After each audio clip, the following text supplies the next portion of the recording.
ikinci maç istedi. Öte bir atası var canım. Gel. Devam ettirersen var. Tamam. Hürmetli abunatçılarımız, bugün 4 aprel 2026 yıl.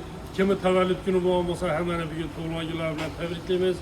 Növbətdəki hem de birinci sodamız akşam reklamına koyulgan, Nesiye sodaları koyulgan Koboltumuz satıldı. 2025 yıl Midnight Shot Spread'ke 160 milyon soma bu da kalacak koş köprülerle. Tebrikliyiz. Salam efendim. Ayta verimli doğrusunun içi soda Aytın, olan. aytın, ay hemen sayın. 100 milyon bərəd lazım. Tamam. Kalğanında ana 60'lığını 6 ay davamında bölüp bərəd. Bol. Kalasanız həmləsini bir bəri, kalasanız aymayı. Allah kana sanmasın benim. Rahmet, salamat olun. Buyurun. Hayırlı olsun. Toylara yine azam güne sorun açıp verdim. Rahmet. Kolli bak benzin bonus. Bol, bol. Tamam. Ha. Yəni maşınımız paket Midnight akşam reklam haqqında ötverdik.